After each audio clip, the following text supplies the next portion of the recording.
In this episode, we focus on a quiet superpower of reliable automation, making the same script work in more than one place without turning it into a fragile mess. The difference between a script that helps one person once and a script that supports a team over time often comes down to parameters. Parameters are the inputs you deliberately expose so the script can be steered safely, like telling it which environment to target, what threshold to use, or where to read and write data. Beginners sometimes hardcode values because it feels faster, but hardcoding is a form of hidden assumption, and hidden assumptions are what break reuse. In real operations, environments differ, naming conventions differ, and teams have different expectations about safety, so a reusable script must make its assumptions visible and adjustable. Parameters let you separate the stable logic from the variable context, which is a fancy way of saying the script can keep doing its job even when the setting changes. The goal is not to make a script endlessly flexible, because too much flexibility can be its own risk, but to make it adaptable in the ways that matter without inviting chaos. Before we continue, a quick note. This audio course is a companion to our course companion books. The first book is about the exam and provides detailed information on how to pass it best. The second book is a Kindle-only ebook that contains 1,000 flashcards that can be used on your mobile device or Kindle. Check them both out at cyber.author.me in the Bare Metal Study Guide series. A useful way to understand parameters is to think of them as a contract between the script and the person running it. The contract says, here are the few things you are allowed to change, and if you provide them in a valid way, the script will behave predictably. Without that contract, people change the script itself, and changing the script itself is where mistakes multiply because edits get rushed, reviewed poorly, and copied differently across versions. When you parameterize, you reduce the need for edits, which reduces the chance that someone introduces a subtle bug while trying to update a single value. Parameters also make intent clearer because if a script asks for an environment name, you instantly know that environment selection is a critical part of safe behavior. This clarity helps teams create consistent usage habits, which matters when multiple people are involved. A contract also implies validation, because if you accept an input, you should ensure it is reasonable before acting on it. Reusability is not just using a script in more places, it is using it safely in more places.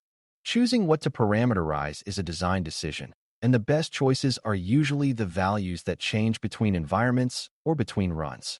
Examples include host lists, file paths, thresholds, timeouts, environment identifiers, and feature flags that switch between a dry run and a live run. The trick is to avoid parameterizing things that should not vary, because too many knobs create confusion and increase the chance of misuse. A beginner might try to make every internal detail configurable, but that can lead to a script that is hard to understand and easy to misconfigure. A better approach is to identify the small set of variables that represent legitimate differences in context. If you keep that set small and meaningful, you make the script easier to adopt because users do not have to learn a complex interface.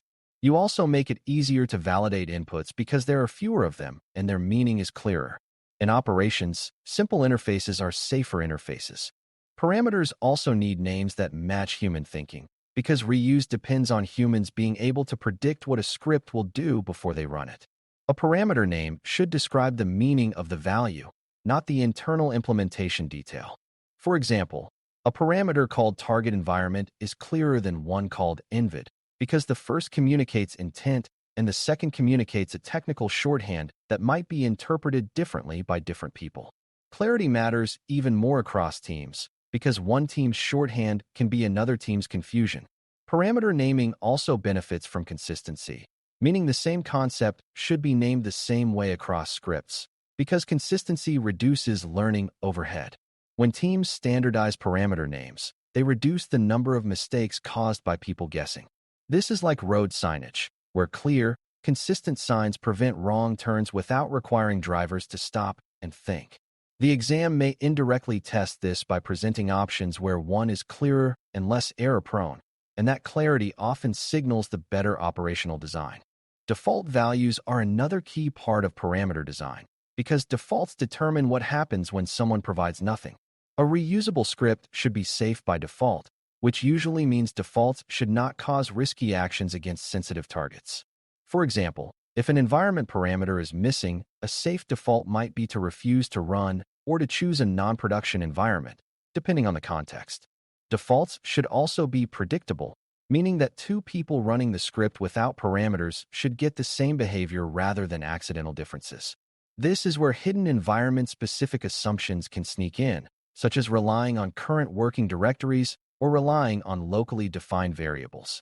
Safe defaults reduce the need for constant customization and make initial adoption easier, but they must be chosen carefully because a default is effectively a recommendation. If your default encourages unsafe behavior, people will follow it, and then incidents become a matter of time. Good default design is one of the strongest signals that a script was built for real-world operations, not just for a lab. Validation is what makes parameters trustworthy, because accepting input without validating it is like accepting a package without checking the label. Validation includes checking presence, checking type, and checking allowed values or patterns. For a threshold, validation might mean ensuring it is a number and within a reasonable range. For an environment name, validation might mean ensuring it matches one of a known set and not accepting near-miss typos that could point to the wrong target. Validation also includes checking relationships, such as ensuring that two parameters do not conflict, like choosing a production target while also selecting a mode intended only for testing. A fail-safe approach treats invalid input as a reason to stop rather than as a reason to guess, because guessing can silently aim the script at the wrong thing. Beginners sometimes try to be helpful by automatically correcting or interpreting inputs, but automatic interpretation is risky when the cost of being wrong is high. Safer scripts require explicit, valid inputs for risky actions, and that is a mindset the exam will reward. Parameters also make scripts easier to share because they reduce the number of environment-specific edits that people must perform. When someone has to open a script and change hard-coded values, they are forced into a role of editor, and editing is where accidental differences appear. Those differences create multiple versions, and multiple versions create confusion about which one is correct. When the differences are expressed as parameters instead, the same script can be used by multiple teams with different values while still being the same script. This supports consistency and makes troubleshooting easier because you can compare runs by comparing parameter values rather than by comparing entire code files. It also supports documentation and training because you can teach one interface rather than 10 variants. In operations, reducing variation reduces risk because risk thrives in the unknown corners between versions. Parameterization is one of the simplest ways to reduce that variation without slowing down work. Another subtle benefit of good parameter design is that it makes automation more testable and more predictable across time. When the context is provided explicitly through parameters, you can replay a run by reusing the same parameter values, which helps when you are trying to reproduce a bug or confirm a fix. This replayability is hard when values are scattered through code or derived implicitly from the environment, because then the script's behavior depends on state you might not remember. Parameters also help you reason about the script's behavior before running it, because you can look at the provided values and anticipate what paths the logic will take. Predictability is especially important when multiple people are involved, because one person might run the script after another person created a different environment state. When the key decisions are parameter-driven, you can make those decisions explicit and visible. Exam questions about safe automation often point toward making important choices explicit, and parameters are one of the main ways to do that. It is also important to consider how parameters interact with scope and data types, because parameters are values entering your code from outside your logic. They often arrive as strings, even when they represent numbers or booleans, and that means your script must interpret them carefully to avoid type confusion. A beginner might treat all inputs as strings and rely on implicit comparisons, which can create surprising behavior when a numeric threshold is compared as text. A safer approach is to normalize and convert parameter values early, validate them immediately, and then store them in clearly named variables with appropriate scope. This keeps the rest of your script clean because later logic can assume the values are already trustworthy. It also makes error handling clearer because if the script stops, it stops near the start for a known reason rather than failing later in a confusing way. The design principle is that parameter handling should be centralized, visible, and disciplined. When you see an exam option that spreads parameter interpretation across the script, that often signals fragility and increased risk. Reusability across teams also means thinking about how different people will misunderstand your script, because misunderstandings are normal and your design should anticipate them. People might assume defaults that are not true, confuse similar parameter names, or provide values in the wrong format. The job of parameter design is to reduce these misunderstandings through clear naming, safe defaults, and strict validation. It also helps to keep the interface small, so there are fewer ways to be wrong. Another team-focused issue is consistency in units, because one person might think a timeout is in seconds while another thinks it is in minutes, and that mismatch can create subtle errors. A reusable script should make units unambiguous, either through naming or through validation rules, so that the same parameter value means the same thing to everyone. This is the difference between a script that works when the author runs it and a script that works when anyone runs it. Operational risk often comes from handoffs, and parameter design is how you make handoffs safer. Parameters also support governance and safety controls without becoming heavy or bureaucratic. For example, you can design parameters that require explicit confirmation for risky actions, or parameters that restrict execution to approved targets, or parameters that enable a non-destructive mode for validation. The key is that these controls should not be hidden hacks, because hidden controls become ignored. They should be part of the interface contract, so users learn them and respect them. This design is not about mistrusting people.